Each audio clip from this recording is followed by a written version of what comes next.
Yep. It's your boy, your brother, Boss Cowboy, bringing you another one. Let's run it up. Let's get it. Yeah, man.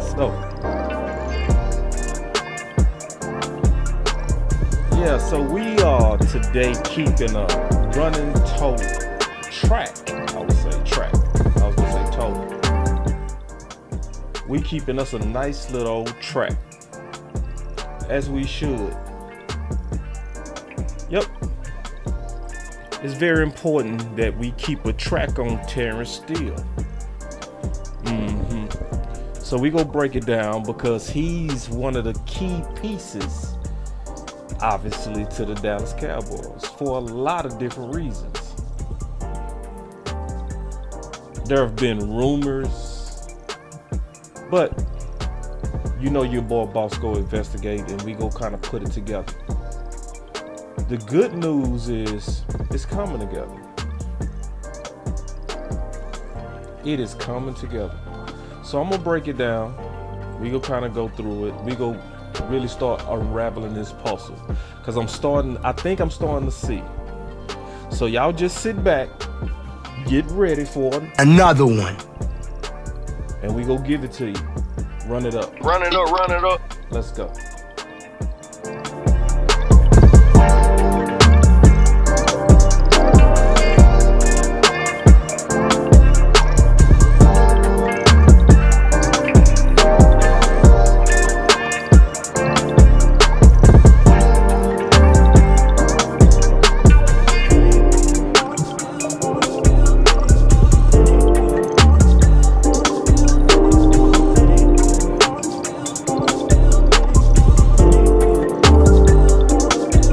Let's go!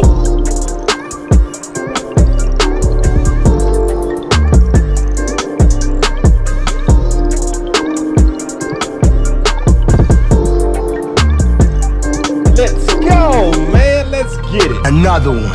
Run it up. Cool when they do it. It's a problem when I do it. I'm trying to figure out, like, why I want you to be loyal to them. They ain't loyal to you. I don't really get that. Come on. Let's go. Run it up.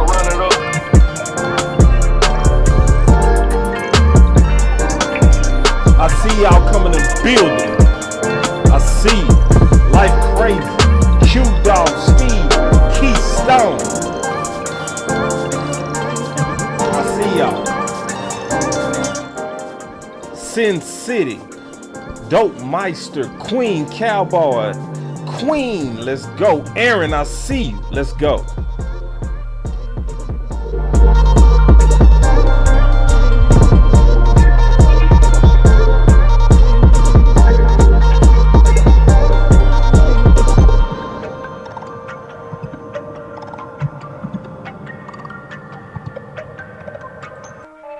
All right. Let's get ready. You already know. Let's get them curtains. Let's get them curtains going. Run it up. Let's go, man. Another one. Love it. Let's get it. All right.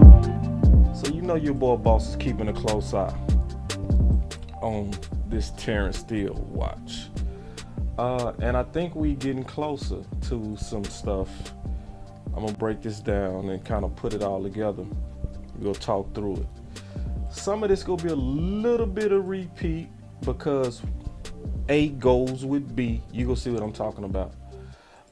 And I talked about this in my OTAs update because obviously Steele is something that I'm keeping my own. Especially with the Big Five rumors and all that kind of stuff, we want to definitely keep our eye on that. So, I'm gonna start with what we talked about the other day. where it was a clip from A to Z Sports in Dallas on the morning show with Sky. And it was some tea leaves that was kind of unloaded a little bit at left guard. Because see, a lot of us, what we looking for is the timing. Because that's not being discussed. And I already said this before. Telling me that Terence Steele is ahead of schedule is not telling me anything.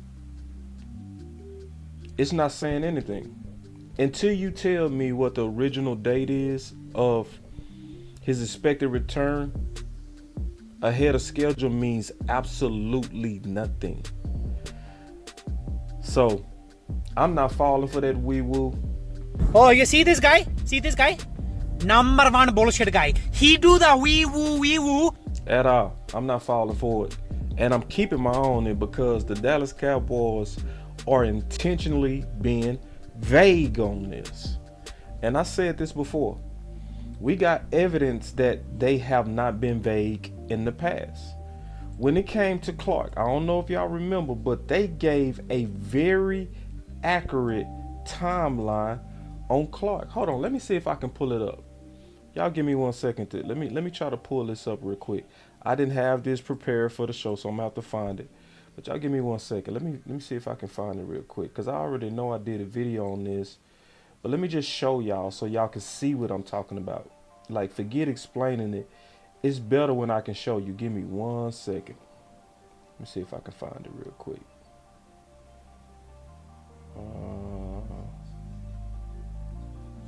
Yeah, y'all give me 1 second. I didn't plan on doing this, so I gotta find it. Give me 1 second. Alright. I know how I'm gonna find it. Y'all give me a second. What's up, Rome? I see Rome in the building. My boy Keystone in the building. Y'all give me 1 second. Let me pull this up. Alright, hold on. Because I gotta find this. Because when I show it to you, to me, I don't know. To me, I'd rather see it than somebody tell me. Alright, I think this is it right here. Yeah. I think this is it. Alright.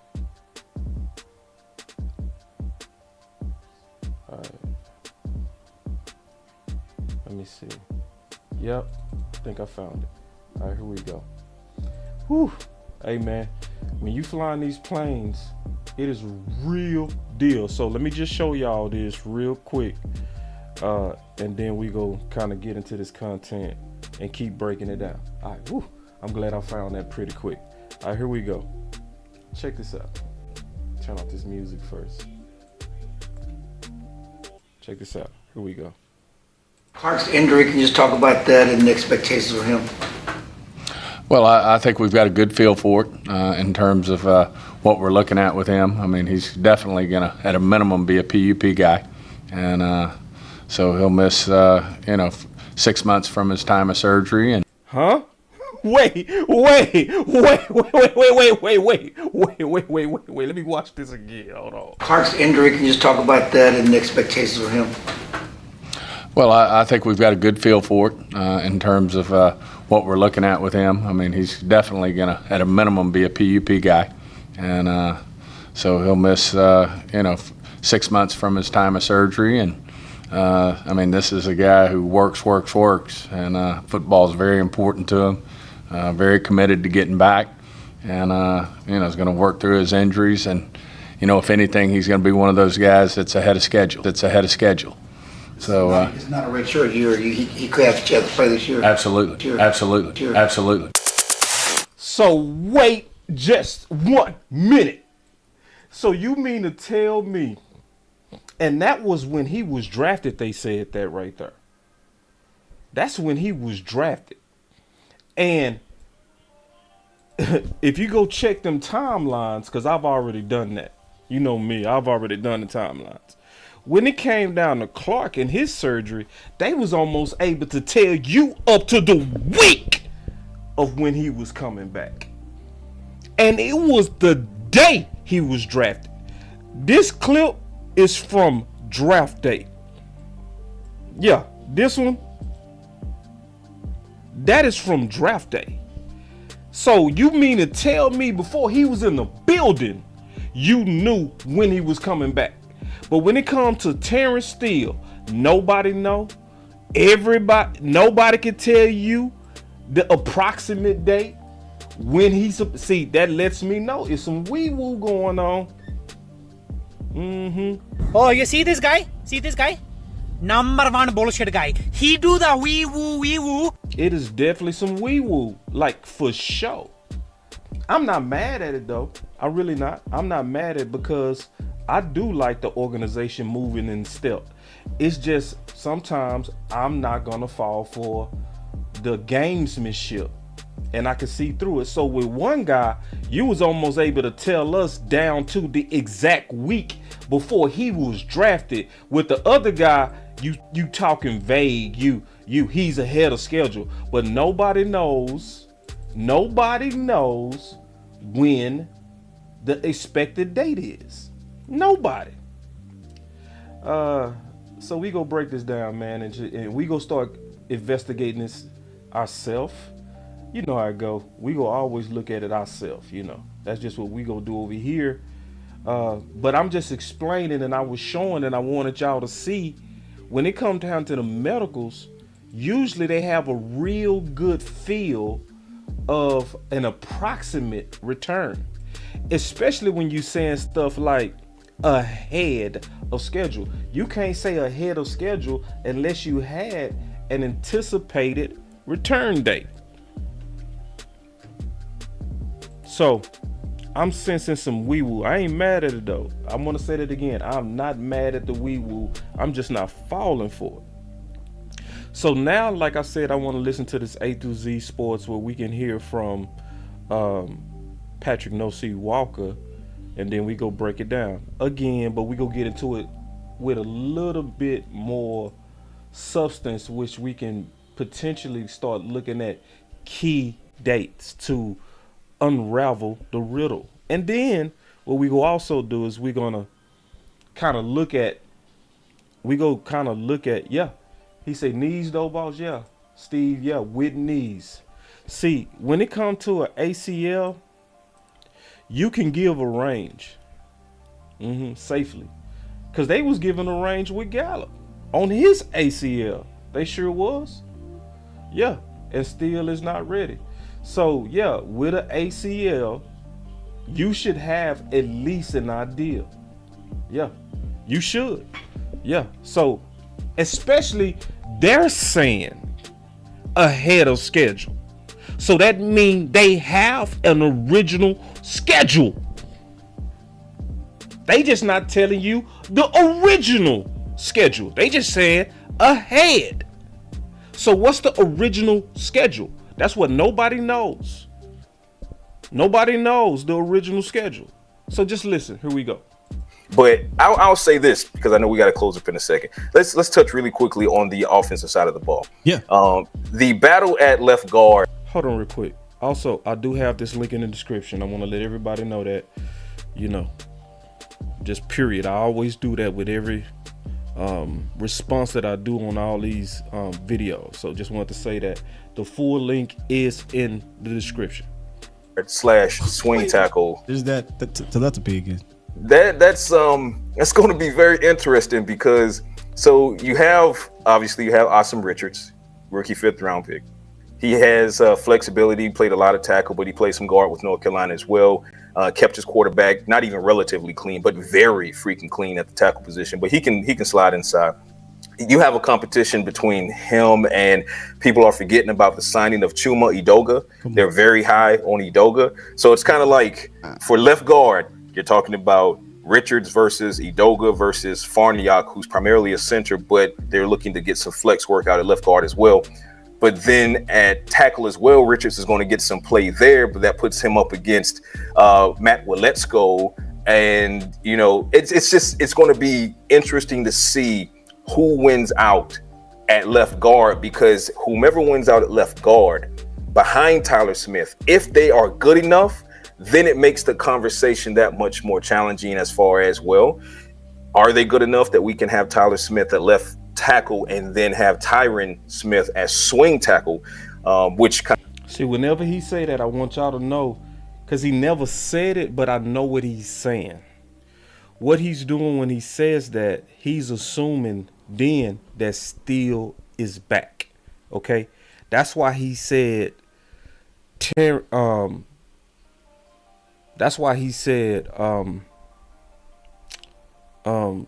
Smith could end up being your swing, because that's what he's assuming. So let me just kind of show you I have something here that might be able to paint the picture. So here we go. So hold on real quick, let me do it this way. It's gonna probably be prettier this way. All right, so here I can play with it. All right, so I figured out how to play with this stuff. Okay, so what he's saying is, he said basically what can happen is, let's say one of them guards went out, right? So his point was like, so let's say Chuma wins out. Okay, so let me put Chuma right here, right? He wins in training camp. All right, so we got Chuma. He's now your starting left guard. He's saying then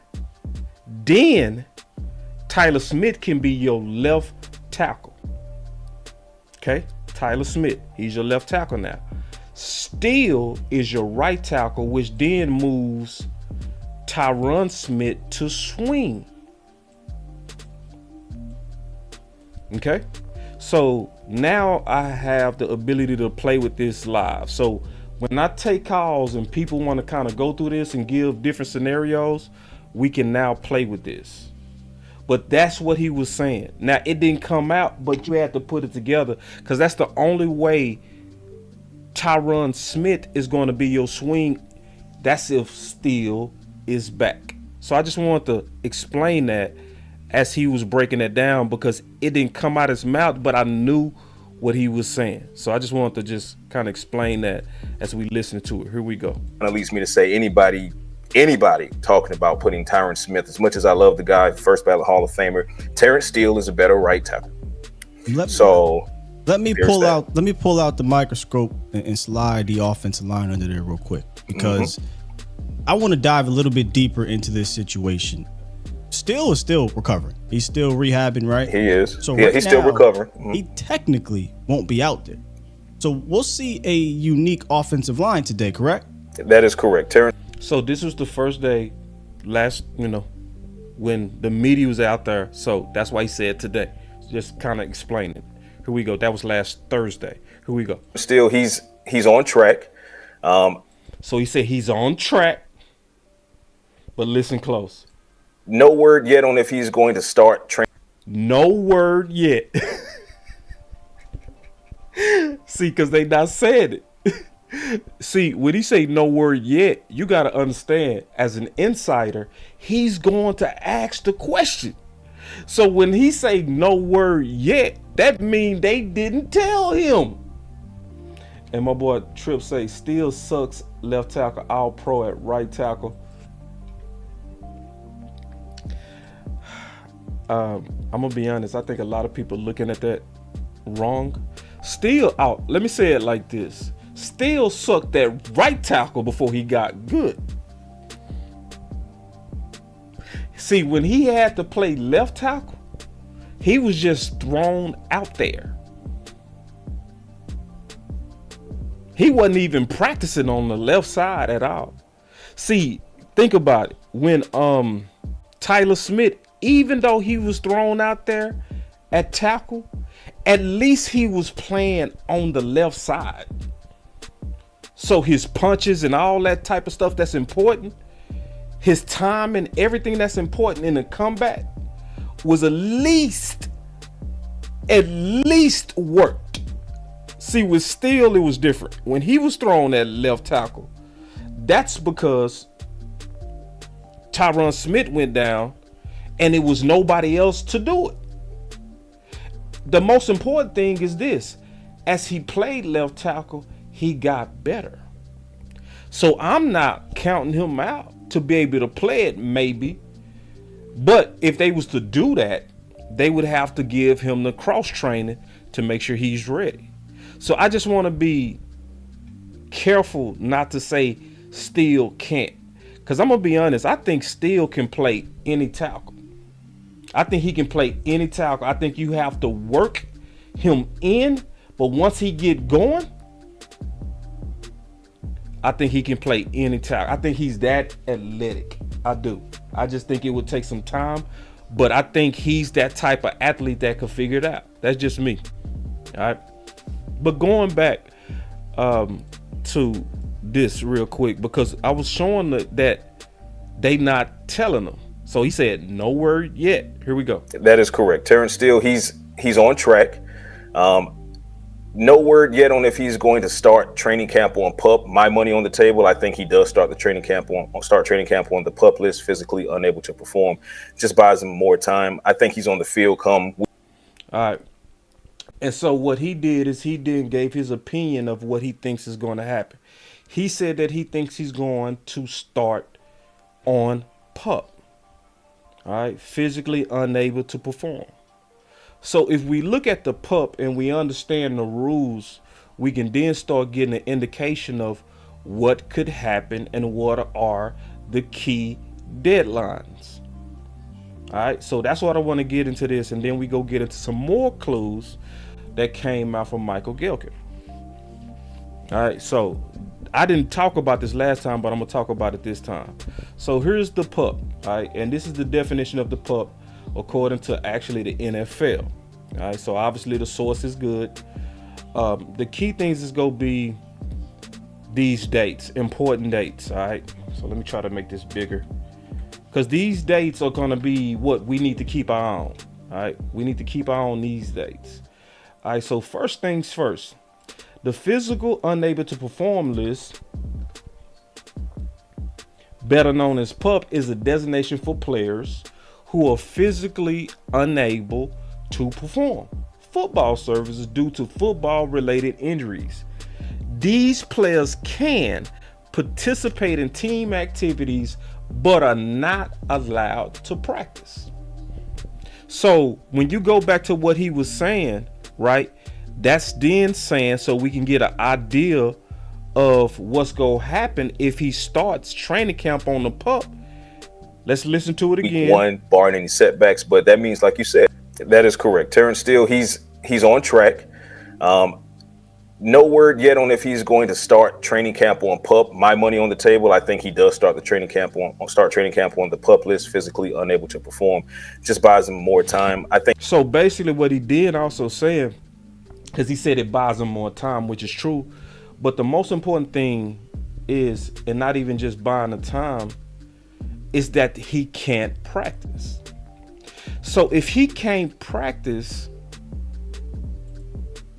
on the PUP, how do you get a look at him at left guard?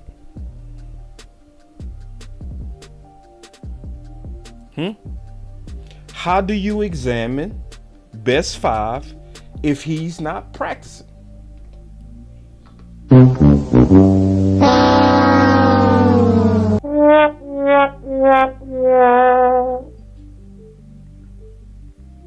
Which is then saying, if he's on the PUP, the ideal of best 5 where he playing left guard is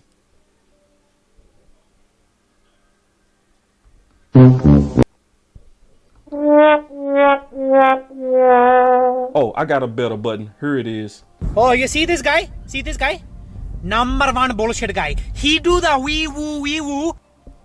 Because if you can't practice, how you go be in the best 5? If you can't practice, if we can't put you out there to see what you look like, when are you go do it? You want answers? This the right place.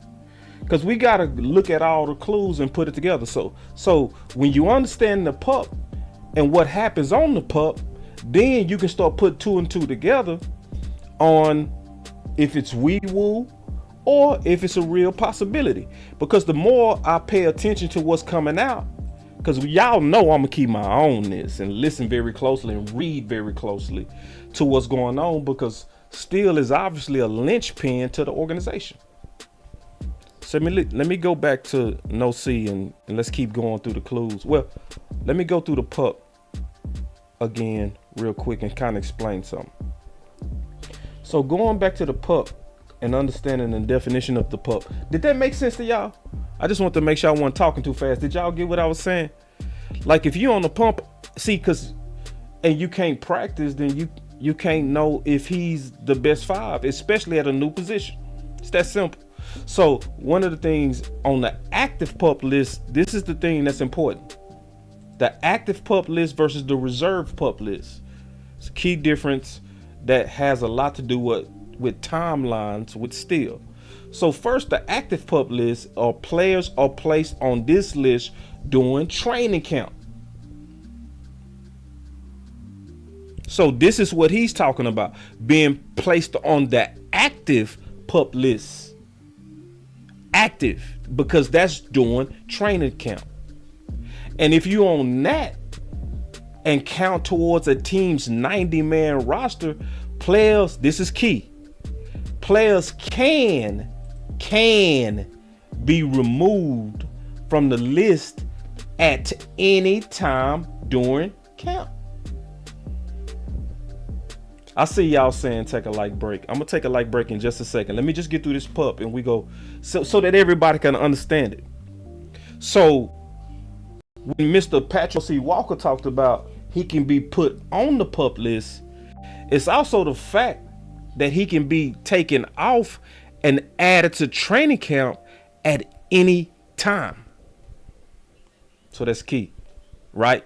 So when he say to buy him time, and he say, my guess is that he might need a few weeks into training camp before they then allow him to practice. That is a possibility.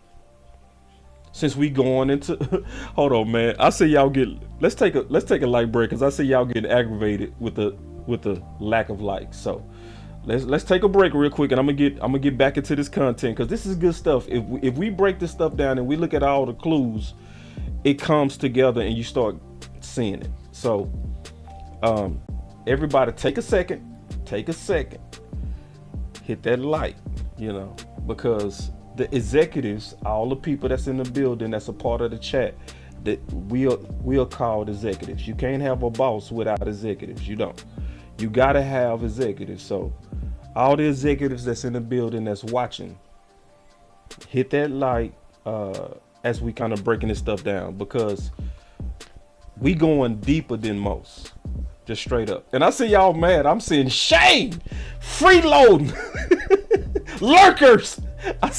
Yeah, man. Listen, hey, listen. All that we can do is ask, man, is hit that like, because obviously we do have lurkers. I don't know what I've done to some of y'all, and I'm gonna put it like this: if I've offended some of y'all in the past, I really do apologize, because I don't understand the level of lurking that happens in here. It doesn't make sense to me. Like, honestly, it's too many. Like, because I see y'all saying it. Y'all are clearly saying hit that like button, but they are refusing. They are sitting there lurking. Like, if you watching and getting the content, just hit the like. It's really that simple. Like, for real. All right, going back to the content though. So if I gotta take another light break, I'm gonna start talking real bad. All right. Yeah. Wait. Cole.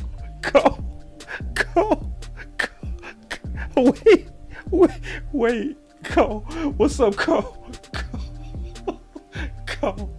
Cole say, boss, this chat the real OG. I'm telling you, we got executives.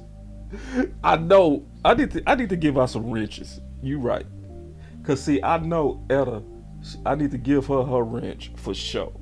Sadiqa hit me up. She was like, Miss Lockhart, she need a wrench. I'm like, hell yeah, she need a wrench.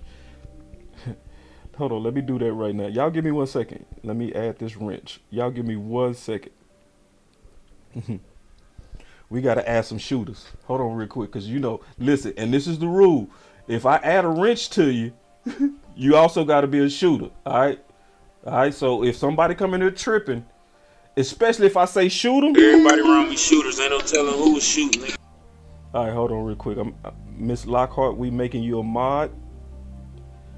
Okay. There he is. All right, so we got you. Let me see who else. And my boy Paul say, me too. I got you. Hold on. So I just made you a mod. All right, let me see. Hold on, Tyrone Church, you not a mod? Boy, Tyrone, my bad, bro. I've been doing you bad. All right, so hold on. All right. Yeah, but Cole, this chat is full of real ones. It's woo-wee. Cause yeah, man, they know, man. They like, get them likes up, man. Get them likes up. Everybody around me shooters. Ain't no telling who was shooting, nigga. I appreciate it though, man. We need shooters. Every channel needs shooters. You know what I mean? So we got the shooters. We appreciate y'all. My boy Wee Woo Cowboy, that's Blackwell. And I know he's serious too, but this my boy Blackwell say, hold on real quick. Then we gonna get back to the content. He say, boss, my clip full. Everybody around me shooters. Ain't no telling who was shooting, nigga. Hey, for real, I know. All right, so everybody should have everybody, we got some new moderators, we got some new shooters, so act right. Everybody around me shooters. Ain't no telling who was shooting. Finesse, 2 on. Man, yeah, no problem, Tyrone Church. I thought you was a moderator, bro. You should have been a moderator 20 months ago.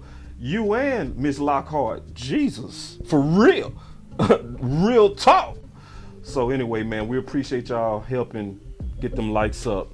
All the executives in the building. All right, let me get back to this content. All right, so here we go. Going back to what I was talking about, because this is key, y'all. And we basically, like we do on this channel, we breaking the code. That's what we do here. We crack codes. That's what we do. Like we really investigate. That's what we do. Like if you want answers, hold on, let me hit that button. I need that. You want answers? You can't handle the truth. This is the place. If you want answers, if you want to know answers, this is your place. You want answers? Mm-hmm. Perfect. Huh. Yeah, this is your place. All right. So we just breaking this stuff down with what Mr. No C Walker said. So players can be removed from the list at any time during camp, but can't be placed back on the list. See, so once they come off the pup, you can't put them back. So that means if Terence Steele comes off the pup list during training camp, they feel good about him and he should feel good about himself. Okay, so that'll let you know the level of confidence that they have in him and what he has in himself based on if he comes off the pup list. So that's something to look for. First of all, will Terence Steele be added to the pup list? And as Mr. No C said, no word on that yet. But then if he goes on, will he come off? Because that's gonna be another big clue. My boy say them wrenches are the police. Yeah, the shooters. yeah. Police got guns. The shooters got guns. The executives got guns. That's how I go. All right, so now getting into the reserve pup list, because now this gets us ready for key dates to look for as we trying to unravel the mystery of Steele. All right, so reserve pup list teams must decide by the 53-man roster cut down deadline. Remember, I told you these dates are important. August 30th. So that's one of the key dates to lock in August 30th, because now it gets real. Okay, so if he's not on, if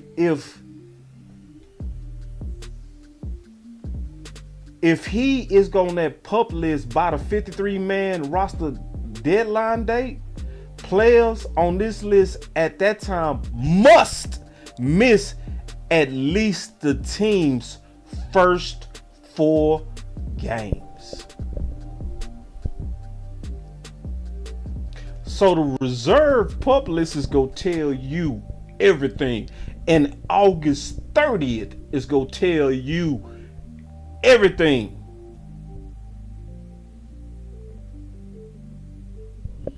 And they say any player who is designated reserve pup or on or after rosters are reduced to 80 August 23rd this season will also be subject to the same 4-game absence. So it's 2 days, August 23rd and August 30th. Put it on your list. That's the key dates. Because if we get to August 23rd or August 30th, and he's then put on a reserved pup list, Steele is going to miss 4 games. Yeah. And that's when we going to know for sure what's getting ready to happen with this offensive line room. My boy Studi Wood said, let me write that down. That's real. Because these key dates are going to let you know what the future is getting ready to be. That's what you go. If he come off the pup list during training camp, they likely go have him ready to play by week 1. But if he's on that reserve pup list, you not gonna see Steele until week 5 at best. So now we getting down to what's really getting ready to happen. Not the wee woo, the real. Oh, you see this guy? See this guy? Number 1 bullshit guy. He do the wee woo. So let's keep listening. That's why I want to go through. That's why I want to go through what the pup list is and those key dates, because then that helps us navigate through what's likely to happen, right? And then, so here we go. Let me finish with no C. He's on the field come week 1, barring any setbacks. But that means, like you said, until he's on the field, Cowboys are going to try a lot of different variations on that front 5. They're going to try a lot of different variations. So, yeah, you're going to see reports coming out of OTAs and mini camp that, Terence Smith is taking some snaps at right tackle. Don't panic. He's taking some snaps there because there's an opportunity to do so. Terence Steele's not there. Matt Willetsko, he's back from suffering the shoulder subluxation last year. That he finally went and had surgery for. He's going to get a lot of reps there as well. So you're going to hear and see reports coming out from me as well, telling you, well, this was the lineup for this particular play. And it might be Tyler Smith, Chuma Edoga, Tyler Biadasz, Zach Martin, Tyron Smith. But then you'll see Tyler Smith slide to left guard, Matt Willetsko go to left tackle, Tyler Biadasz will take a seat for Mac Farniok to come in, and then they'll go from there. So you're going to see a lot of different setups, I should say, for lack of a better way to put it. But that's because now is the time to figure out who can play where. And that's what the Cowboys are hell-bent on figuring out. And that was kind of my... See, the key part that was a very big part that's very underrated, and I did make Patrice a mod. So, Patrice, you're now a mod. Thank you so much, Miss Lockhart and Miss Patrice. I really appreciate y'all being executives for the Cowboy Nation with Boss Cowboy Sports. Really appreciate y'all. The key thing that he talked about was that cross training. That this year is going to be different from last year. They're way more open to cross training than they have been. Coach Marv with the super chat say, yeah, I want answers. My question is, why is it not a true real competition for all linebacker positions? Parsons should be the only lock on a part-time basis. Yeah, and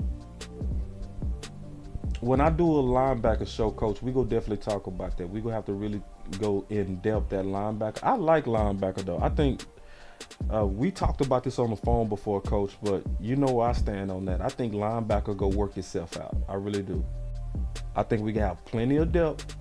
We have plenty of youth. We also, in my opinion, for linebacker, added to that room with Overshawn. I'm not saying we gonna be okay. I'm not saying that, but I think we gonna be okay. But we gonna definitely talk about that. I want to talk about that when we open up the phones and freestyle. We can talk about that. All right. So the key part was what he was talking about was also the cross training. So we go get into that in just a second, because to me now, after thinking through this even more, the most important person to this whole plan, to me, hear me out, is Tyler Smith. We go get into it.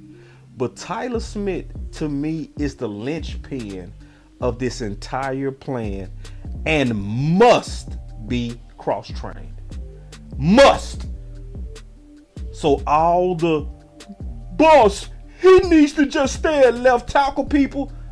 I'm not hearing it, because all of you people that wanted him to just stay at left guard last year, you got real quiet when Tyron Smith went down and he had to emergency play left tackle. See, don't get quiet. Act like you remember the past. So, if you've learned from the past, you should know that Tyler Smith should cross-train more than anybody. We gonna talk about that though. Let me come back to that. So now we go get into some more very important tea leaves. All right. Then after we kind of go through these tea leaves, I'm gonna open up the phones and we go kind of break this down. Yeah, my boy Studi Wood. Yeah, I did just a little bit. My boy Studi Wood, man. It's always good to see my homie, man, my boy out of H-Town. He said, boss, you caught a little pushback on that cross training. Yeah, a little bit. But now we all should be forward now, Studi. Like last year, it was no, boss, no. This year, after learning from last year, and the fact that so many offensive linemen had to play different positions, yeah, we all should be for cross training. All of us. The days of, boss, just let them stay. Don't play musical chairs. How will he ever get better if he's moving around, boss? Okay, nah. That thinking is old. All right? Especially if you backing up Tyron Smith. Because I'm not saying Tyron Smith is going to get hurt, but it's very, let me just say it like this. It is not prudent to not prepare like he might get hurt. Can we say it like that? Because I don't want to wish injury on him and put that out there. I never want to do that. I want to consistently say, I'm not saying he go get hurt, but it's unwise to not prepare like he might. For real. So, yeah, that cross training is exponential. All right, so here we go. Now we go get into something that I'm almost certain most people don't know is here, but we get a chance to talk about it. All right. The reason why I know most people probably don't know about this, because it actually costs to subscribe to this. See, I'm a subscriber to Michael Gilkin. All right. So when you click on the article, you got to pay. I'm just letting you know. So I've already paid to be a part of, the DallasNews.com. So I pay for this article. All right. It's a cost to some of this stuff. Some of this information do cost. But let's read this and we go through it. Cowboys have discussed Terence Steele as an outside the box option at left guard. But no move has yet been made. As the team sorts through their great problem, and I see it the same. A great problem. A leaner. Wait. A who? A what? A what? A leaner Steele is focused on right tackle and is rehab from the ACL, MCL, and MPFL tears. Wow. Okay, so now let's go into the article. The Dallas Morning News article. Okay. to get more clues out of this. All right, so, and the more and more I look at these clues, the more and more I'm starting to see that the left guard is likely, Terence Steele at left guard is likely. Oh, you see this guy? See this guy? Number one bullshit guy. He do the wee woo. It's more than likely wee woo. So the first sentence from his article says Terence Steele does not look like a guard. That's true. Everybody know that. He got the build of a tackle. We know that. He got the elite push of an elite guard, but he has the build of a right tackle, left tackle easily. I've always said that. Even before he was drafted, I said he always have had the build of a tackle and athleticism. His stature at 6'6" long, 35-inch arms naturally suit a tackle. No lie. No lie. But this is the issue. He has developed a stricter diet resulting in less of a phone booth build. Wait. See, let me explain. He said no more pizza, no more bread. He cut his weight. So wait.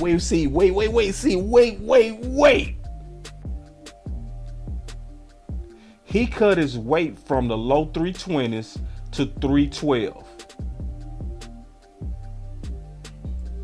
Wait. See, I'm starting to smell something. I'm starting to smell some wee woo. All right, so we gonna talk about this because let me talk about this now. So first of all, I played ball. You don't cut weight like that. You don't cut weight like that unless you already had a discussion with your coaches on what they want. See, you don't make 8 pounds of body changes like that, preparing for right tackle, if they even thinking about putting you at left guard. It does not happen, y'all. Because if they wanted him to be an option for left guard, then they would have wanted him to be around what he was, so he could be a hybrid player with the weight. But the fact that he's slimming down, that is a move more so to me. Like, and what they said in here, he's totally preparing for right tackle. Not preparing for both, preparing for right tackle. It's good news. A lot of y'all want that, obviously. It's the timing of when he go come, but a lot of people want that. And they say the Cowboys are sorting through their primary left guard would be in 2023. A noticeably leaner Steele is an out-of-the-box option they have considered, but no such move has yet been made. Until he is told otherwise, see, that's key.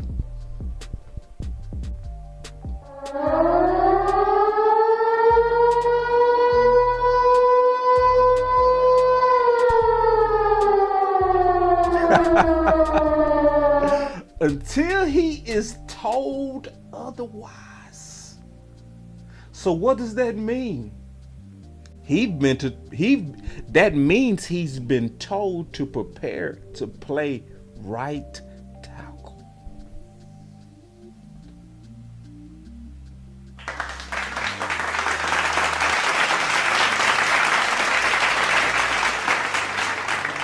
Huh.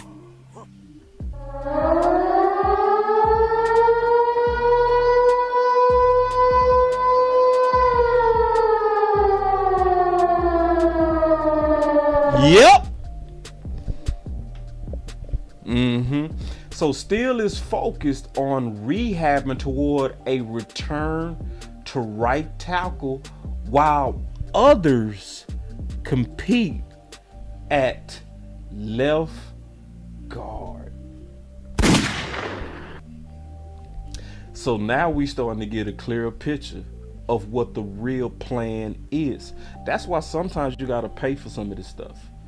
For real. Like, I really do pay for the subscription to follow Michael Gilkin. It's worth it. I'm just being honest. It's worth it. I put the link in the description of this article. You know, I would suggest that people, you don't have to because it's your money, but like, he's one of the best follows, because if he said, he's really researched it. He's one of the last true journalists left that's giving true clues of what's getting ready to happen. So what's getting ready to happen likely in training camp, based on what he's hearing, is they're going to continue to have Steele rehabbing and working to be the right tackle.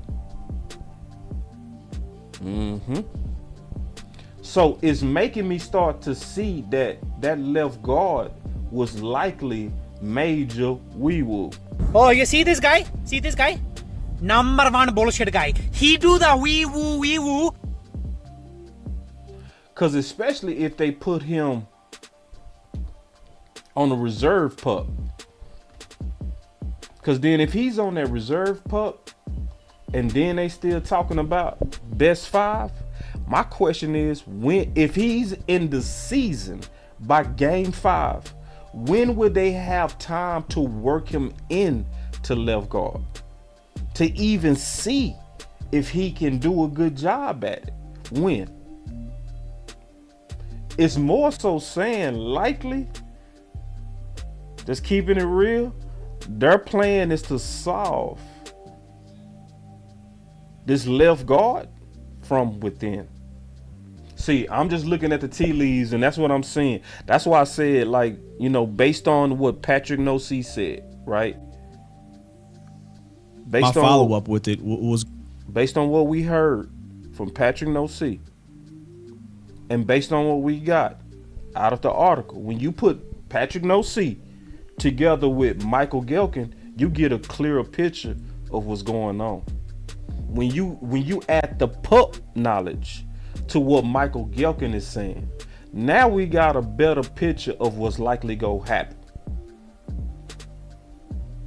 So that's why I said, man, with this particular show, we are basically giving you the updated video from the tea leaves that a lot of people are not gonna be able to put together. But I think I'm doing a good job of putting together the clues of what's likely getting ready to happen.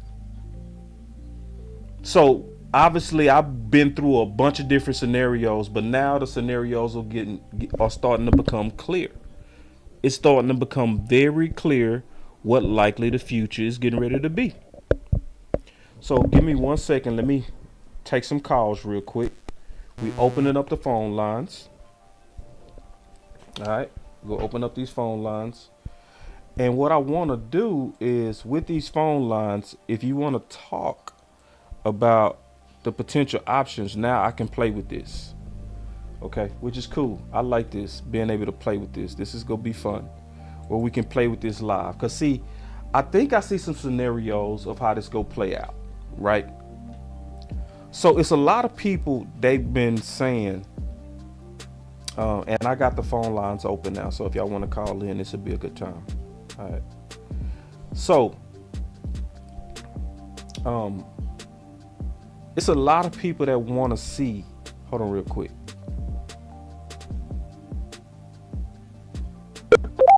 Boss Cowboy Sports. What's going on, boss? How you doing, brother? Hey, what's going on, coach?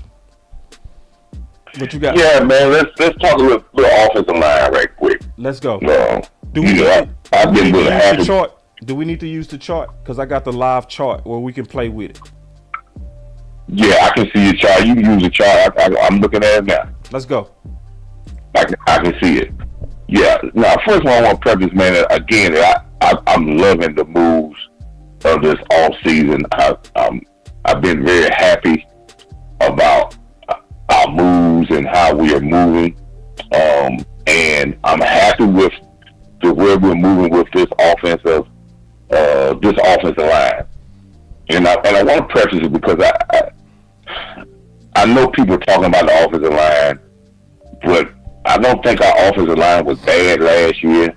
And I know people are going to rip me to pieces with that, but you don't have almost 2,000 yard rushes. You don't have a team that put up almost 30 points a game and have a bad offensive line. And your quarterback is sacked in the lower half of the NFL in sacks.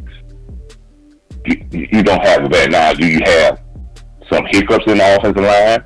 Or is it like I have been saying for years, just like with players on our team, that the offensive line was not used correctly and used in the right manner? I would put everything on that. And I think now we're going to use them in the right manner.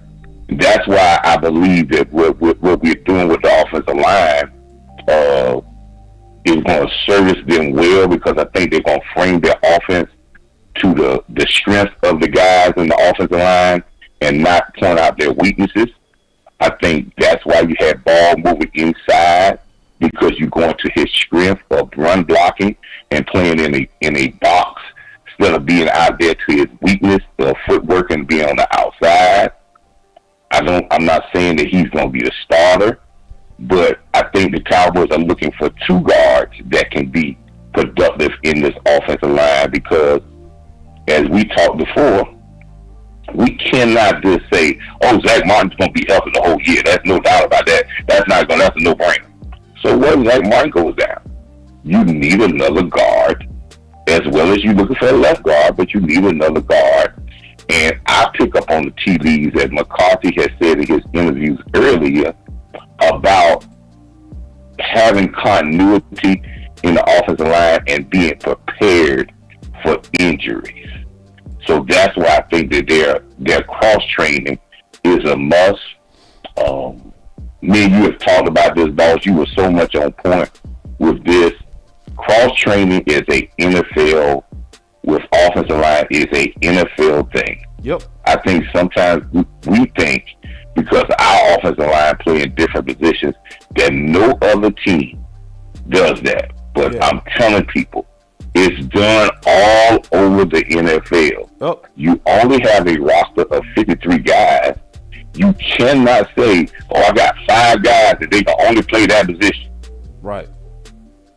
That you can't have that. So you have to have cross training, because you have to be able to function. And guys, listen, guys have been playing. We know, everybody who plays football knows. And when you came into football, when you first started playing football as a little kid, you played all the positions. Right. If you were on the line, you played all the positions.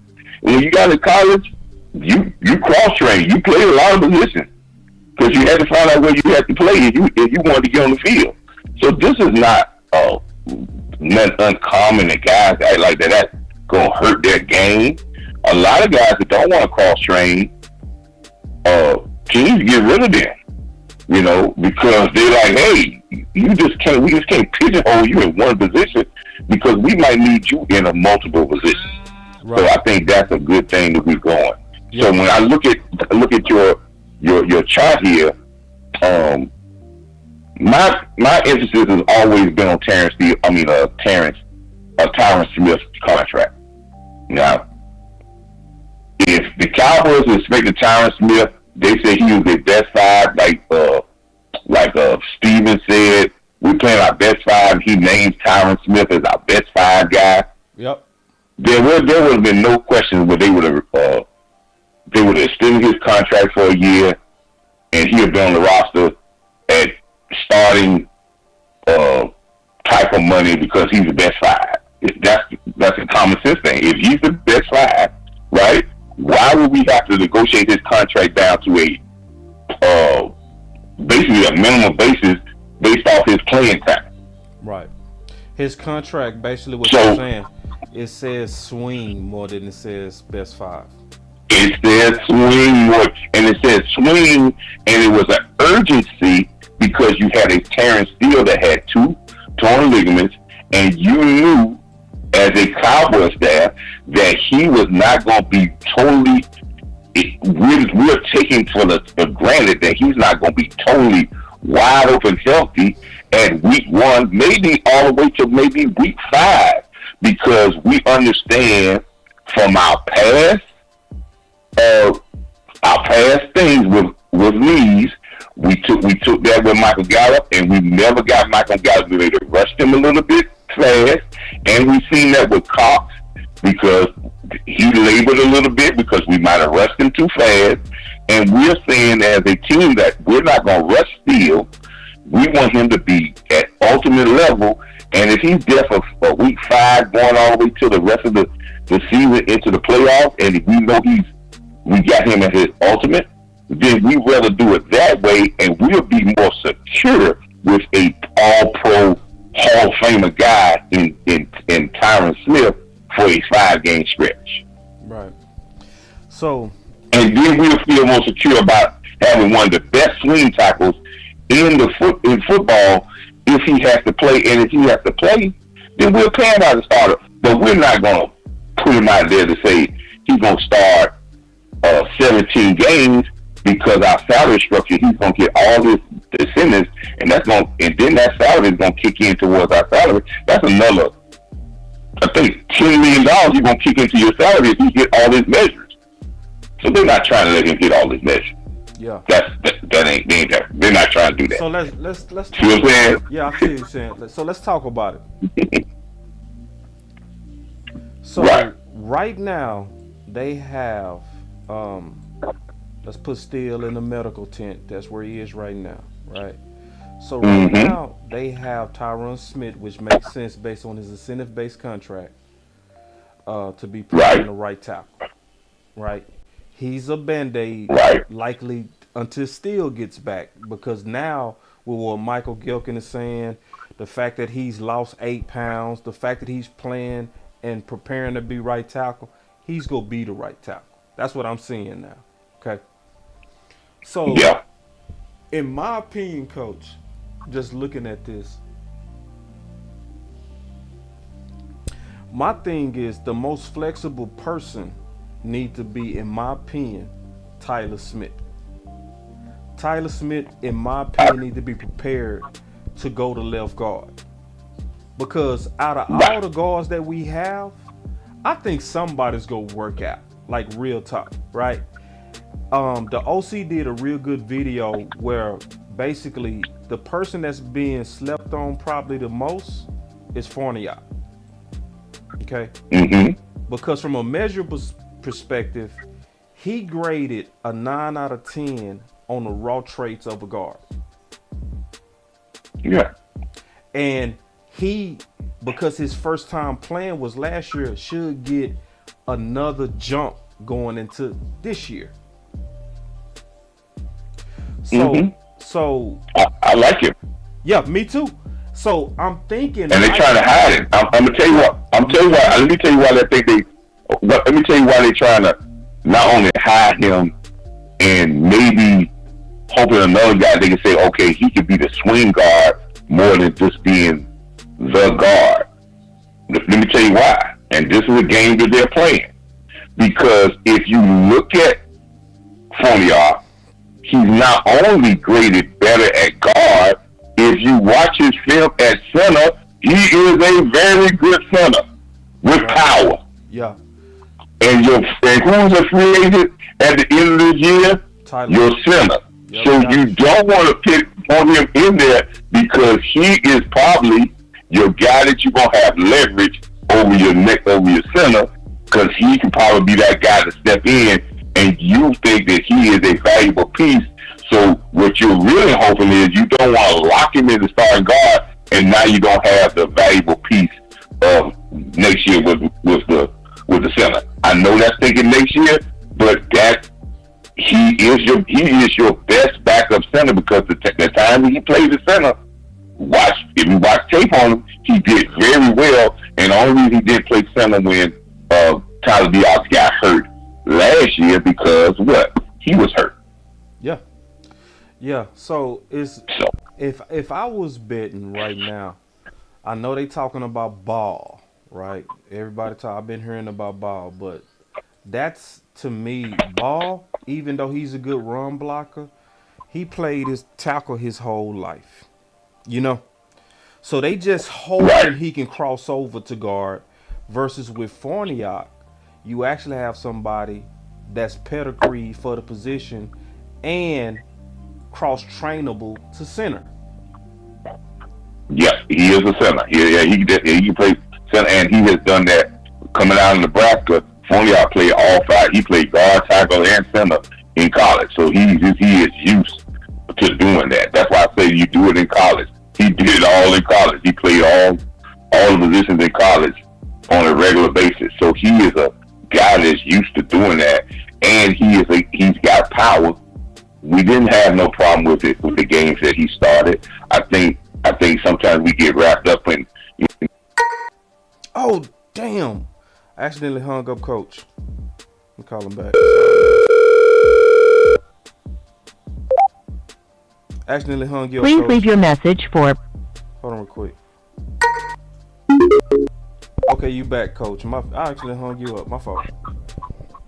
Okay, but all guys have bad plays, man. All guys have bad plays. So, but if you watch film, as your show does greatly, and as what OC was talking about, when you watch film, the guy did not play bad at either position that he played as center or guard. And we still, when you did the film breakdown on Chuma, the guy did not look bad. And I think that they think that they feel, and I feel based off what I have seen of him, he's a better guard than he is if you put him at tackle. I think he's better suited for guard because of his power, and he does have a little bit better feet. Well, I know he got better feet than Ball, and I don't think that they brought him in just to say, oh well, he just brought in. Their hope is to find two real good guards. Wait, Coach. Wait. See, Coach, did you notice that the starting lineup? Did you see the starting guards from last week? Did you see that? Yeah, they put Ball in left guard. Okay, let's talk. Let's talk about this. Let's sit Zach Martin to the side because that's where he was. Mm-hmm. Let's put him over here because Zach Martin go have a seat. All right. So what they had was Ball at right tackle and Fonyak at left. No, they had Ball at right guard for Fonyak at left guard. Let me ask you a question. Can I ask you a question, Coach? Mm-hmm. In what world do you take a first-time guard and start him over a guy that got experience playing guard? What is going on? What you're doing is you're giving a guy a last ditch effort. Oh, him.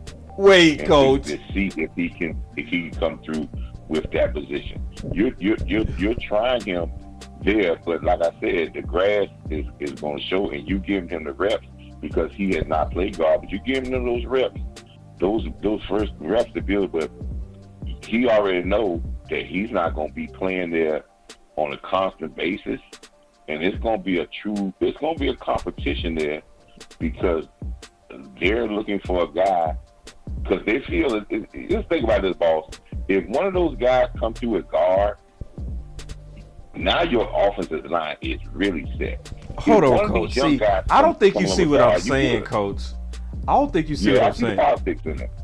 That's what. I see the politics. Right, because I'm listening to what you're saying, but this is the problem with what you're saying. I don't think you factoring in politics.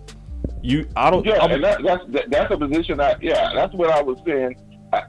That's the way. When I say I want questions, it was perplexing to me about the reason why would they put him in guard, put him in there, and have him in the starting lineup and guard. But what kind of gave me a little bit better feeling was, right, because Zach Martin didn't play either, so it might have been Fonyak, but you put Fonyak on the other side because Zach Martin didn't play. Oh. That's the only. I'm gonna give the benefit of the doubt on. You gonna do what? Wait! Hell no, Coach. No, we ain't doing that. Cause see, Coach, let me tell you why we can't do that, Coach. I'm sorry, we can't do that. We can't do that because last year. Let me ask you a question. Let me ask you a question, Coach. Let's keep it real. Cause see, you the one that turned me on to this. You, coach, who was better out of Collins and Ball? I don't even know if Collins on the team no more. See, that's why because you talking. See, because you're talking about competition. I don't even think it's competition, coach. Nope. When I look at who they rolled out there, I don't see competition, coach. I see bastards and sons. I don't see competition because in nobody's world does it make sense to take a first-time guard and give him priority reps over a guy that has league experience playing guard. That's true. And was a Will McClay pet cat.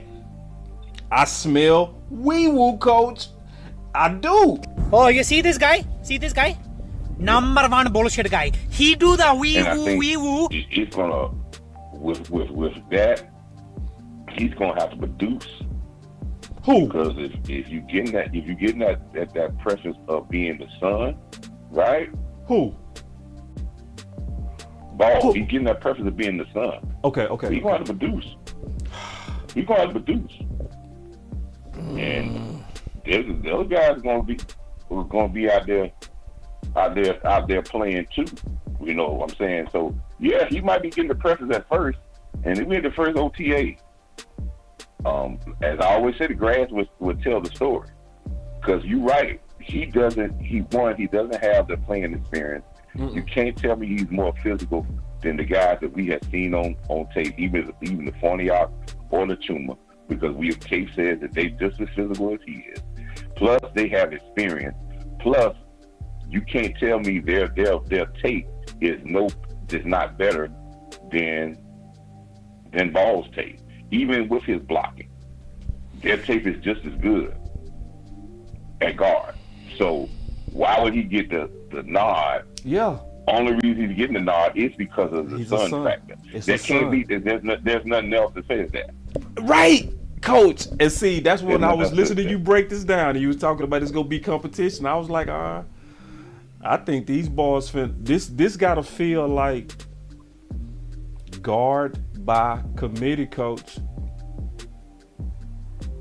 Well, I don't think, for one, I don't see the guard. I understand when we talk about defensive linemen and this and that, but again, I really think if you got the 4 good guys, right? If you got a C-rated guy, if your offense is constructed right, and you make sure this guy does certain things well, you can make that look like you never had a bad offensive line at all.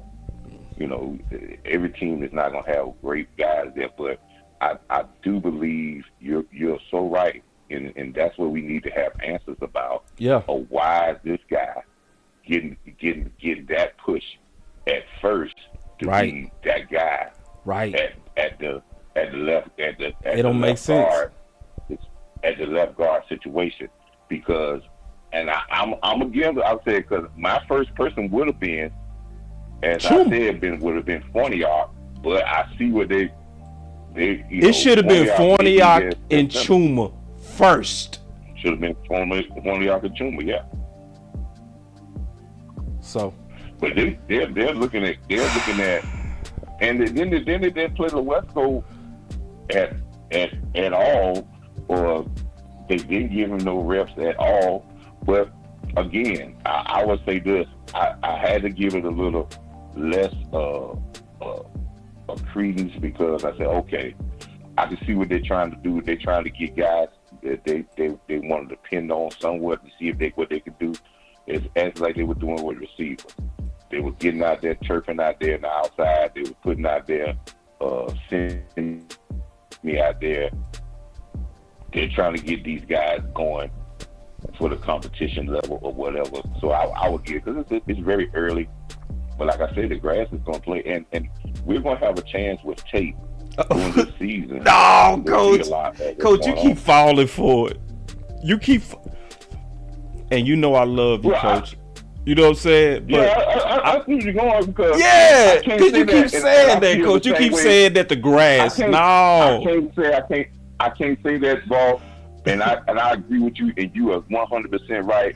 I can't say that because we're not in this. We're not talking about this on this show. Yeah. But I already feel that way at linebacker. There's no way you can tell me that all the linebackers are more athletic, all of them are more physical, right? And they all have been and two of them like Harper and Clark have been in the league for more than 1 year. So there's nothing about they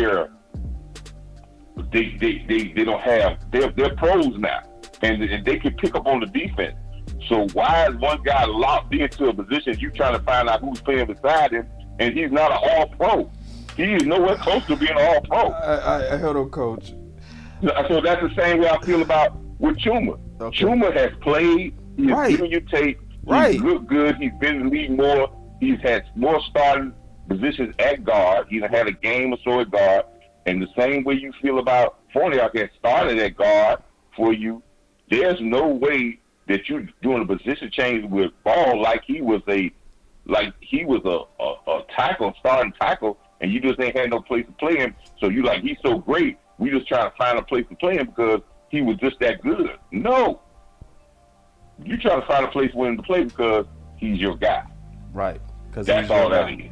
That is it. And that's all it is. That's all it is. I hope it comes out to do that, but I don't really think this, and I don't think McCarthy would sabotage his offense, right? Because that could be if Ball, let's say they just say that this he's a son, and they put him out there, and he's really got some blatant hiccups. Coach. See, and I say this to the OC a lot, and I think you and the OC fall for the same trap. Y'all think logical, so y'all talk as if the front office is logical. You know?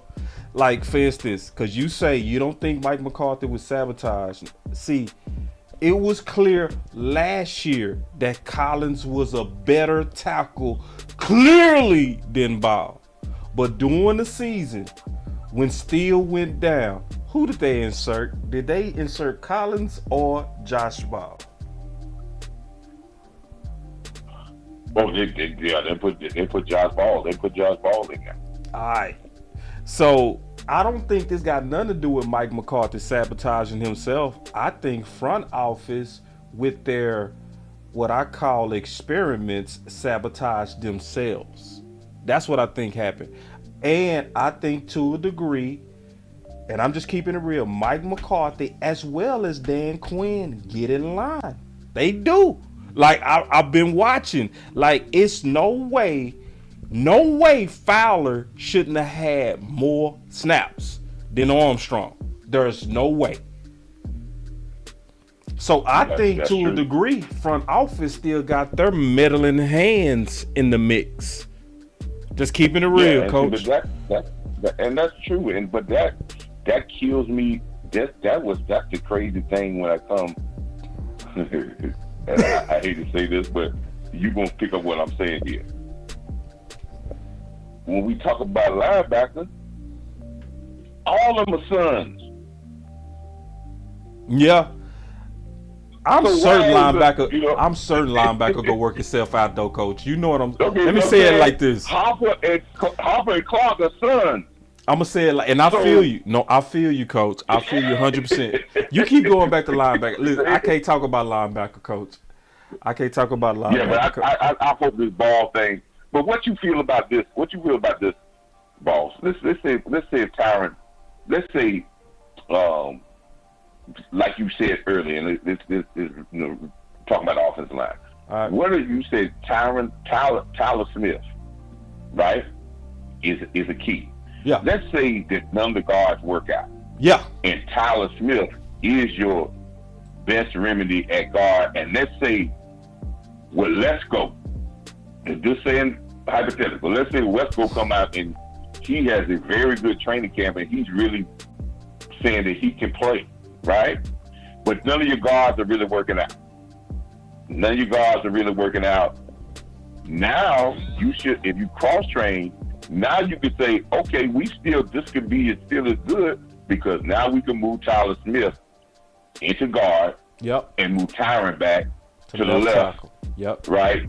And we put him in left tackle, and we can roll with that. And Tyron, those out, we got Westbrook playing left tackle. We still got a very formative offensive line.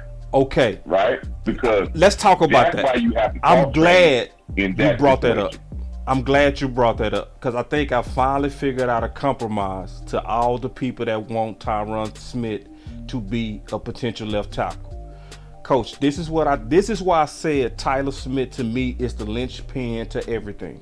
Because remember, I always said I didn't like Tyron Smith playing left tackle because that automatically meant if he went down, that Matt Walesko would be your left tackle. Nah, I think you got to do it this way, right? Where if Tyron Smith get injured, you move Tyler Smith back out to left tackle. Okay? That's why he got to be cross-trained. And you put your best guard available in place. That's how you handle it to me. Because at first, I was like, if Tyron Smith go down, now you got to insert Matt Walesko. Hell nah. I think if Tyron Smith go down, you just take Tyler Smith, move him back out to left tackle, and you put your best guard available in place, whoever that might be. I think that's the way to work it out. That's why Tyler Smith needs to be your linchpin cross-train guy. And listen, I think OC would agree with me on this. When you speak of tackles, right? Most teams have their power tackle on the right side. That's why Eric Williams played right side better because he was a mauler, right? Yeah. That's where most teams and you put your most athletic guy on your left side. I don't think what hurt Tyron Smith last year was he was still playing like a left tackle. That's why our run game hurt because he was no longer a mauler. He was just a position blocker, where you would be more position blocker on the left side because you're playing against mostly faster guys and you really position blocking. So that's why you put your big mauler on your right hand side. And this is where I say this about with Tyler Smith. We say Tyler Smith is a mauler. I would consider him a dancing bear. So you're limiting all of his capabilities when you make him be a more finesse left tackle than a mauling left guard. See what I'm saying? Yeah. Because now you're making him play a little less physical as a left tackle where he is a physical player. Right. Yeah. So and I think that's why I say he suits the left guard position better because his biggest trait is finishing guys. Yes. And at left tackle, you're not really asking guys to finish guys. If you look at the most guys when they come out, they say he's got great feet, he got great mobility and they usually say, okay, we'll play him at left tackle because that's the normal thing. And the mauling guy that may be a little bit more physical guy playing on the right side of the line, we're going to get the right tackle, we're going to have him dominating guys. That's what makes Steele so good because he's a dominating physical run type guy. That's where I'm saying you're limiting Tyler Smith by making him a dance bear where his biggest characteristic is mauling people. So that's why he would be better at the left guard position.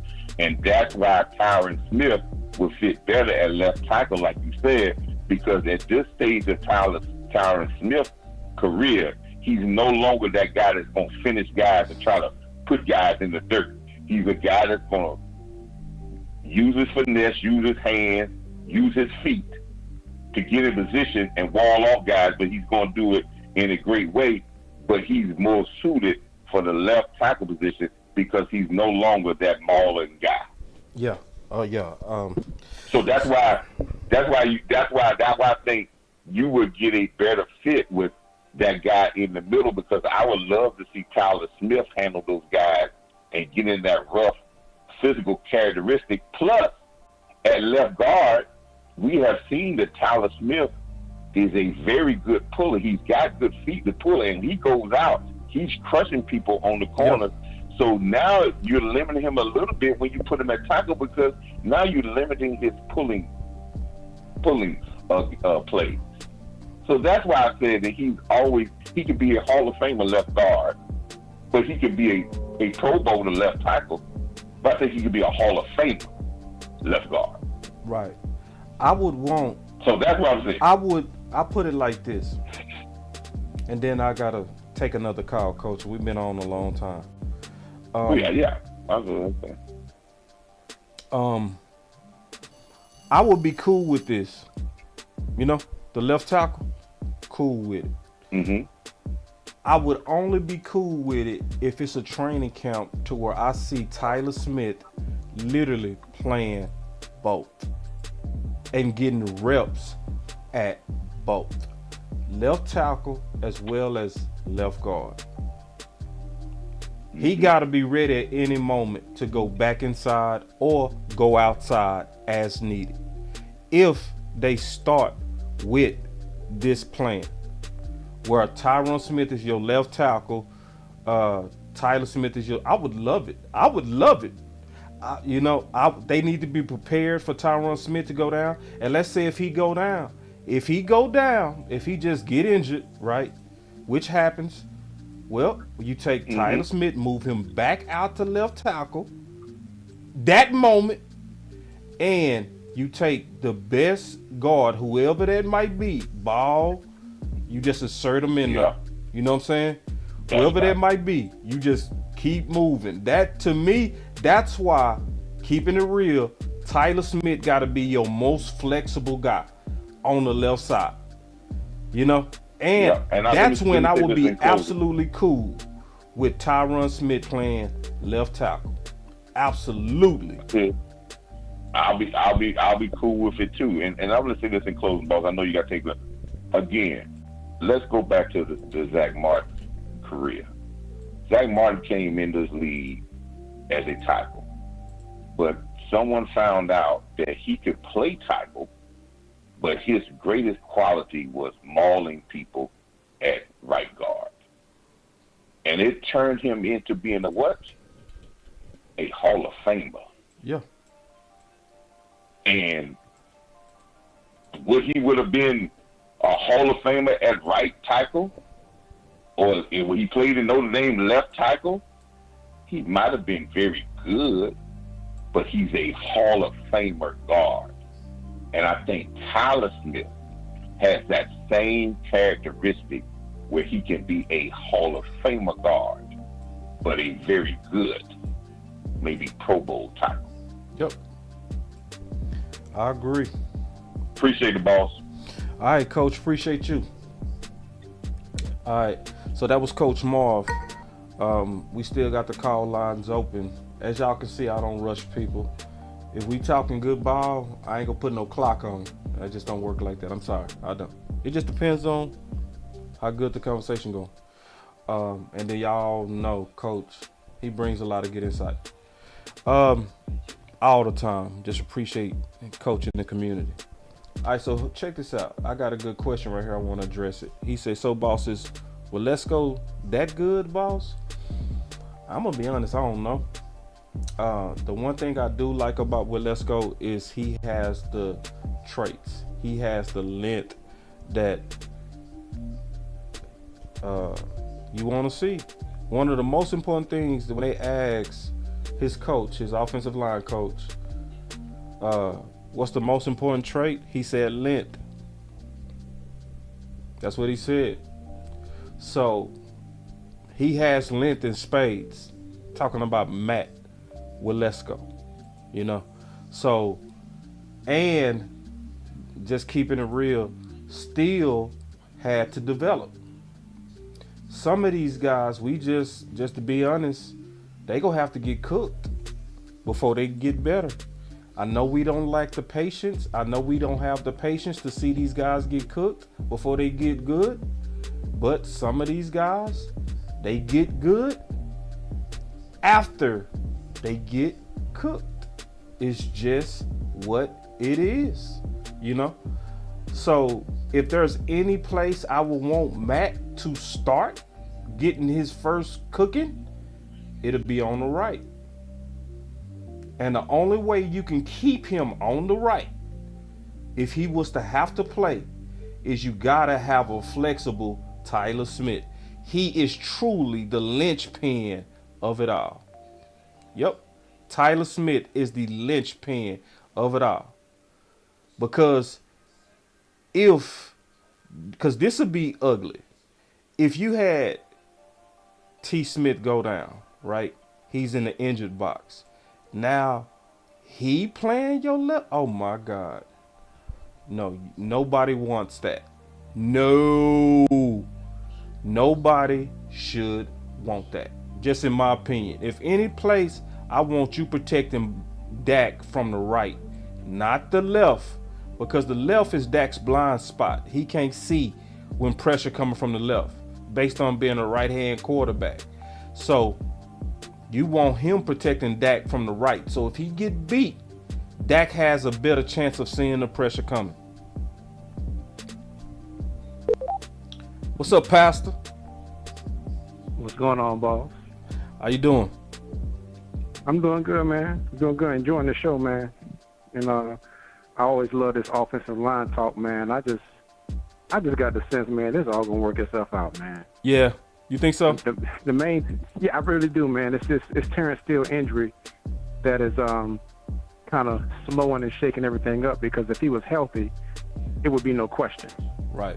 But I think training camp is gonna tell us a lot. I agree with what you're saying. You got Forniak, who actually filled in for Connor McGovern that first game against Tampa Bay. We got to remember that. Yeah. So a little bit of playing time. You got him. Of course, you got Chuma, who is a vet. I don't know what they're going to do with Devontae Collins, but I like this. I like that undrafted free agent from Oregon, man. Yeah. The cat that they got from that plays tackle. I think he might guard. shock a lot of folks. He play guard. Yeah, that's why I play guard. Yeah, I think he's gonna shock a lot of folk, man. You think? I think he's gonna be I think he's gonna be someone like a gem, because you got all these pieces that you just gonna have to try out. Now I'm not saying he's gonna get a starting job, but you got so much depth where you can kind of do this, musical chairs, because everything really is contingent upon Steele's health. Once Steele is healthy, then everything will work itself out. But I'm kind of interested to see how that's all going to happen, man. But I just believe, just with the attitude that they're saying that Solari's bringing from Zach Martin's comments, and the truth is, all of us are playing the guessing game right now, because we just don't know until training camp, man. So yeah. But the clues is gonna be that pup. We go look for that pup. That pup is gonna be. Yeah. Absolutely. And they know what they're doing. I agree with you with that Weeble, man. I think they're doing the Weeble with Terence Steele, and I'm not like you. I'm not mad at it, because me neither. It's a difference between someone who's been a starter and was a linchpin on the line, as opposed to a rookie coming in who they're not expecting much from. Right. So of course they're gonna get all the information on Damone Clark, but they're not doing that with Terence Steele for two reasons. Number one, they know they got contract negotiations going on, so they want to say too much there. They just gonna protect themselves there. And then number two, I think Mike McCarthy, he likes this whole cryptic type deal. He likes keeping stuff in house, man. Yeah. He don't like to share too much information, and I agree with that. Me too. So, because you I remember love it. when they rolled out the offensive line against Tampa Bay, they had Jason Peters starting at left tackle, and they had Tyler Smith at left guard, and we ain't never seen that lined up like that. Right. So yeah, I think they're doing that, man. They wise, man. They work itself out, man. You think so? Yeah, I'm gonna keep my eye on it, but I'm starting to trust it a little bit more. I'm gonna keep my eye on it because we do get goofy. So I'm gonna keep my own goofiness. But the more and more I think about it, I think you're right. Especially when you look at the upside of Matt Walesko, you look at the upside of Fournier, who had a 9 out of 10 potential grade at guard, right? When you look at the grades of these guys, and Chuma, even though he's injury prone when he plays, he doesn't play bad. It's so many bodies that should be decent. You know what? I'm gonna go out on a limb with two things, man. Okay. I really think Terence Steele gonna finish this year, bro. Okay. I know. I think he's gonna be a real contributor this year, barring injury. But that's kind of with anybody, because you never know what the injury's gonna do. Everybody plays with that. That's why I like this position flex. But you know what? Why we need to? I know that the Cowboys get goofy, but you know why? We got to keep remembering Kellen Moore ain't in the building, bro. Yeah. See, we so jaded by the goofiness of these last 3 years, man. It's kind of hard to see it without it, but we really don't know with McCarthy at the helm running his full show now. Right. So it's almost like we carrying goofiness with us, but we really got to give a clean slate when it comes to this type of stuff, because Kellen Moore ain't in the building. So my only Mike problem, can stick his chest out a little bit. The only problem is to I think we still got to be very diligent against Goofy, because Steven is still in the building, and this whole culture of bastards versus sons is him, But for the most part, I stand with you, Pastor, like 100%. At least you don't really have a coach that's gonna implement the goofiness, because it was goofy to under target Amari, but Kellen Moore was the guy that got it done. You don't have no goofy coaches that would actually implement that. But the only thing that I don't like is I'm seeing goofiness on the starting lineup. It's goofy for Ball to be in front of Chuma. It is just goofy, So I just think that's talk. I think that's talk. That's all gonna work itself out. You think so, Coach? Because it's just talk, man. It's talk. Like, man, the Cowboys got to have a little bit of drama, man. I'm just really trying to see that. Okay, Coach. Bro, they got to do something, man. Pastor, I hope you right. I'm telling you, bro.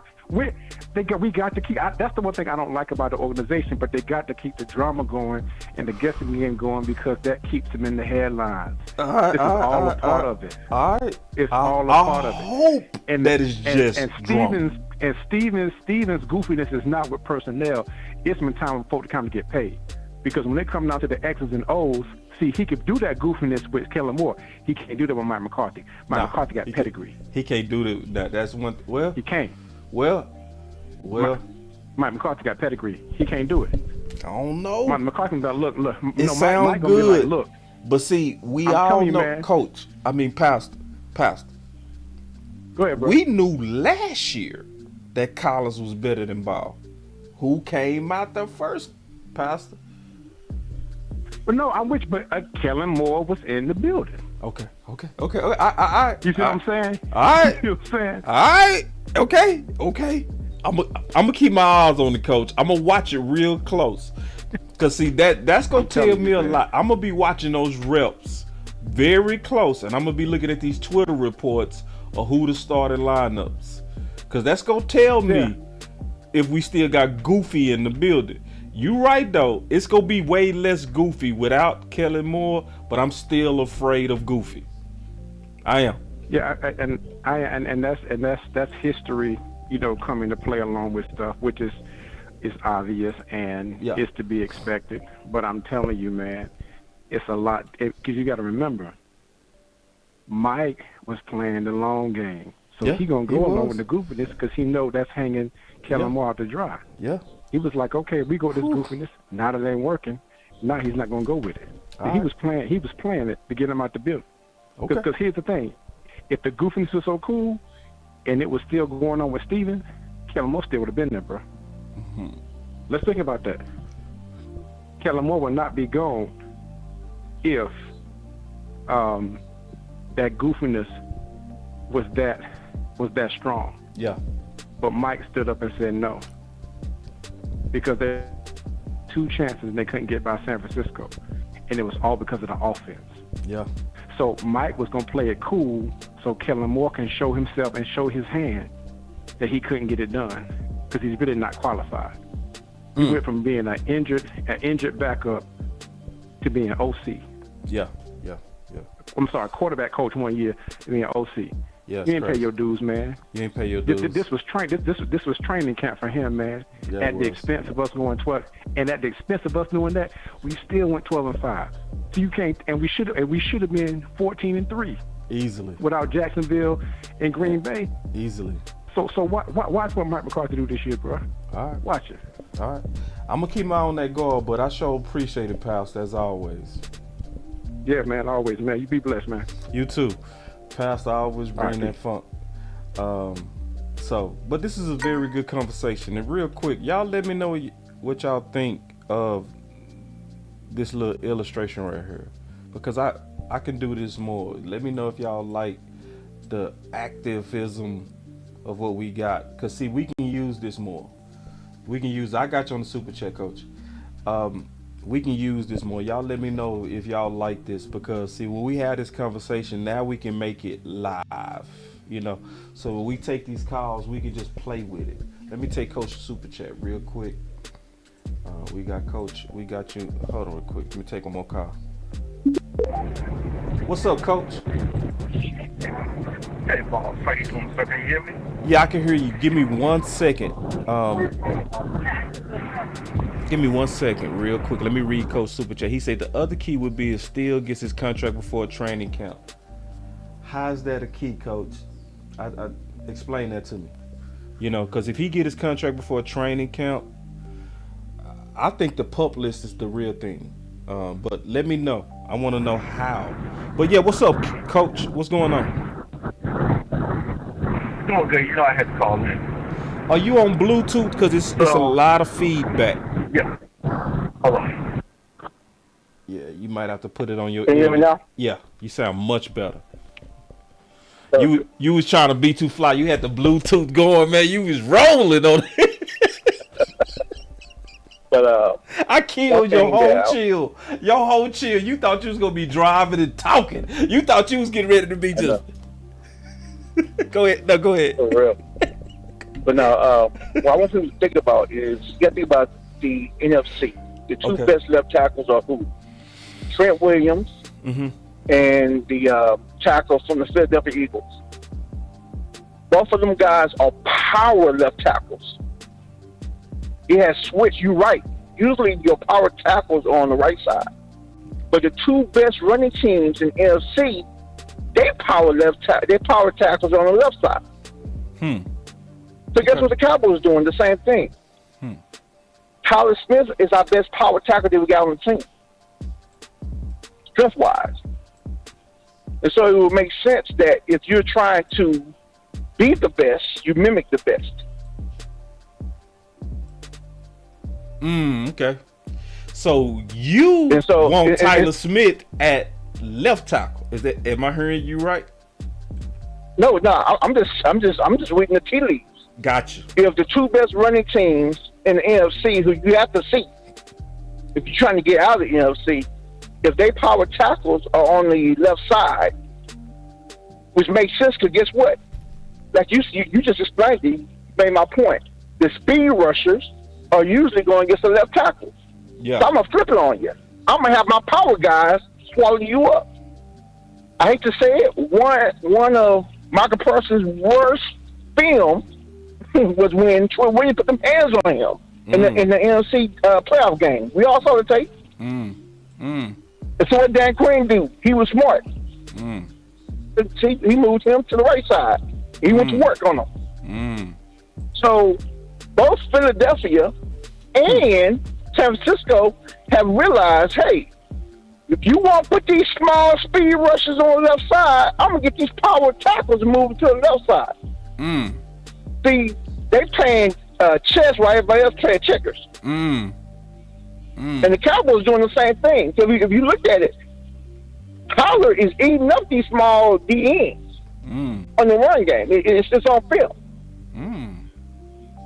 Which is different than, like you said, Tyler is old school. See, Tyrant's finesse, like you were just saying, boss. He's still a good left tackle, but as far as run game, that part of him has kind of passed him by a little bit on the left side. Now, as far as the guards, I kind of want to take you back to college. Okay. When you have a dominant incoming freshman, guess what? When you are doing an install, what the Cowboys are doing installs right now, the upperclassmen run first team. Why? Because as a freshman, you don't know. So Uduga is not starting right now. He's a new guy. Ball know the plays. What did Dak Prescott say they changed? They changed how they run the routes.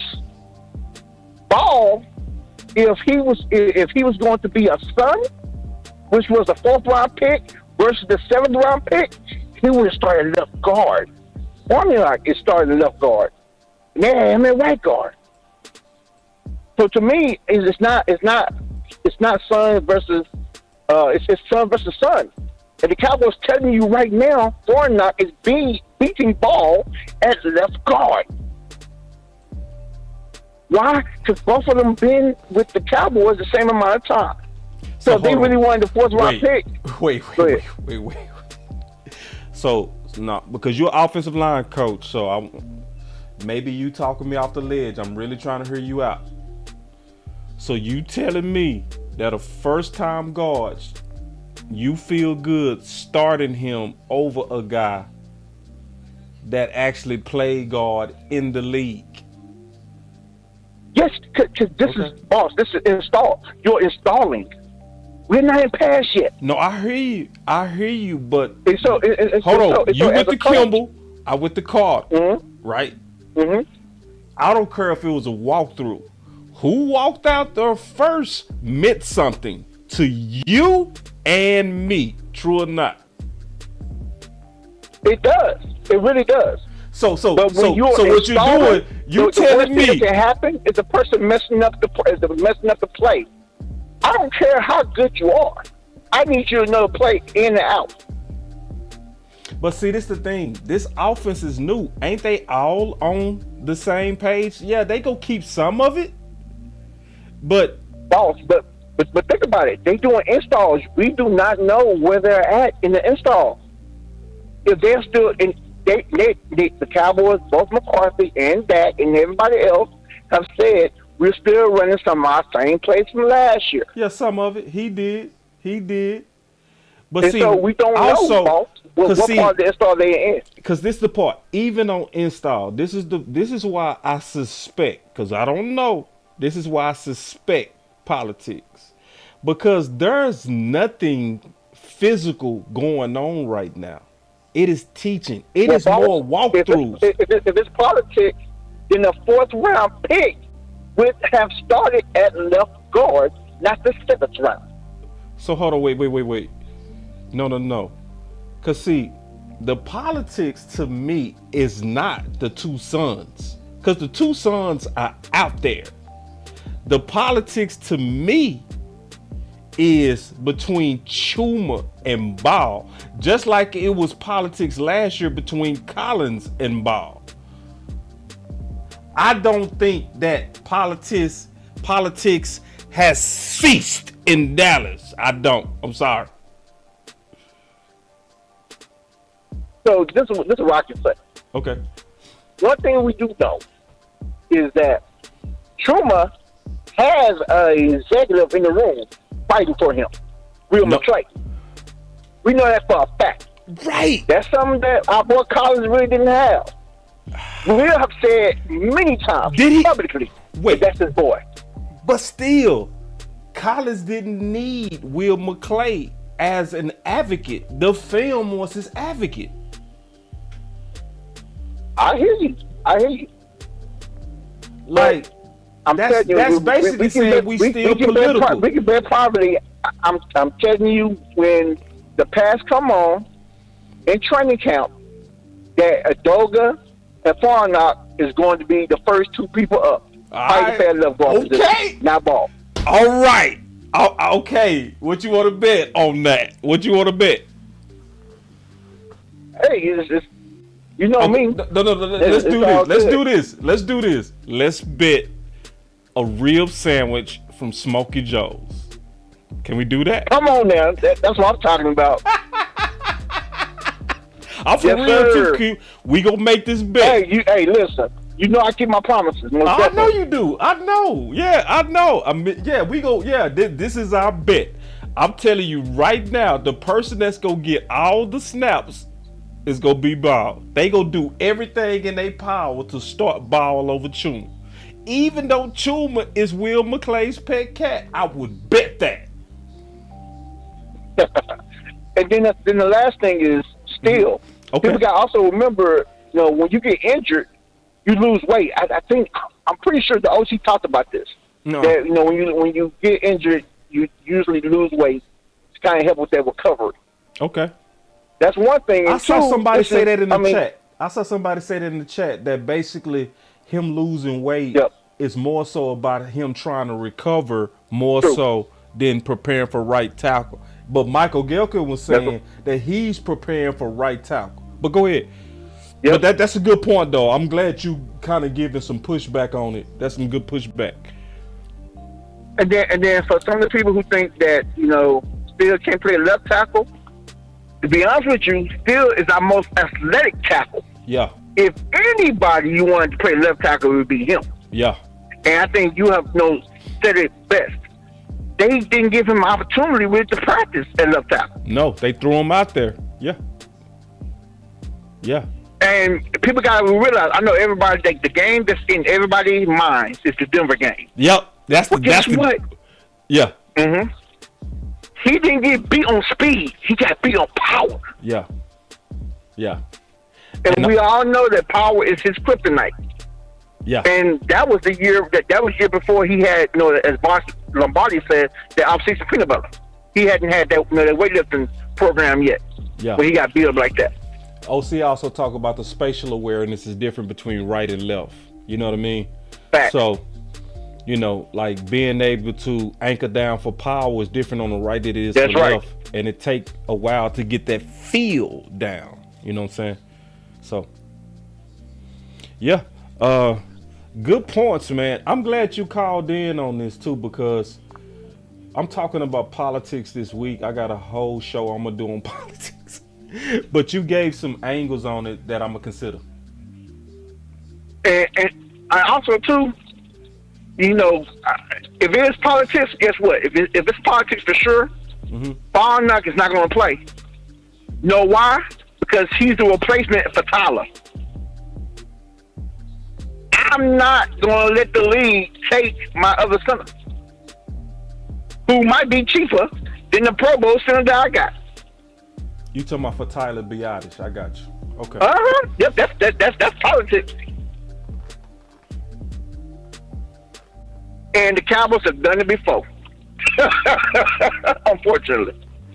And you probably talk about that on your show. So no, I'm gonna definitely talk about it. So I mean, if you see Farnock, not playing too well, that much, well, it might be because the Cowboys have said, you know what, we're gonna, we got some better guards. We're gonna have them, as I said, because the league ain't dumb. When the league see, because guess what, the offensive line, everybody's looking for offensive line. And if you saw a guy that have an inkling of talent, they can't get him. Yeah. So what do? You slow play it. You don't play him. You give him a fake injury. Oh, you killing me. Gotcha. You know what I'm saying? Listen, boss. I think you talked about this in the season. Lindstrom, they put this dude on IR. I think it was an ankle bust this past year. Yeah. So I mean, teams that's what they do. All right. Well. So like I said, I mean, that politics show is gonna be popping. I know for sure. Yeah, I'm gonna break it all the way down because it's real. I'm gonna break it all the way down. I'm gonna do it this week too. I got some good shows that's coming up, man. What's up? I see my boy HTM in the building. What's up, HTM? What's going on, Henny? And I'm gonna let you go with this one. I agree with Coach Moore. I do believe that Tyler Smith can be an all pro, Hall of Fame left guard for sure. Me too. And I think I figured out a way to do it. I do. I think I figured out a way to do it. You know, because at first I wasn't with it, but now I'm with it. You know, I'm with it because I had to just think about it today, Coach. I had to think about it. I was like, because you know, you heard me say this, Coach. You heard me say this a lot as I got my diagram. I was saying I was afraid of Tyron Smith playing left tackle because I was envisioning that if Tyron went down, then your backup was gonna be Forniak. You know, not Forniak, Matt Lewesko, right? Right. But it doesn't have to be so. It doesn't, right? They just have to do it different to where if Tyron Smith go down, we got him in the injury box right now, then you don't put Matt Lewesko at left tackle. No, you don't do that. You just move Tyler Smith back out to left tackle, and you move in your best guard, whoever it was that won the job in training camp. To me, that's your workaround for the injury plan of Tyron Smith. And once I thought about that, I'm cool with Tyron Smith now playing left tackle because the workaround is Tyler Smith. You see what I'm saying? So yes, sir. It just took me a while to think about it. I just had to think about like what would be a way that could, and it makes sense because Tyler Smith is a left side player, you know? So obviously you don't want him moving around as much, but if it's anybody that you have to cross train for the contingency of Tyron Smith going down, it has to be Tyler Smith. And something else about your tea lead? Yeah. Boss, if Asim Richardson is running with the second team at left tackle, because the OC did a great film breakdown of him. Yeah. So I'm just saying, if he's running with the second team through walkthrough on the left side, that's all I got to say. Nah, man, listen, that's the thing we all need to be watching the most, bro. And I know we gonna be watching this close. So every time they had an open practices, every time training camp going on, and people out there looking at it, if people not talking about the rotation of these guys, then they not really paying attention to what's the most important thing, in my opinion. I think the most important thing to watch for in training camp as well as the OTAs, but especially the training camps, it's gonna be that rotation. That rotation and how they practice is gonna tell me everything. So. All right, boss. I'm gonna let you go and let somebody else get on here, sir. I'm actually finna cut out, man. No, I'm finna cut out of here, man. I've been on here for 2 hours. So I'm you know how it is. I'm getting tired now. Plus I got to get up early. But I'm gonna be, but appreciate it, Coach. As always, very good call. You gave some good pushback. Very good pushback, Coach. All right, that was Coach Q, man. So Coach Q, y'all already know he bring that funk. So before I get out of here, man, I do want to let you know that it's gonna be a video dropping in the morning.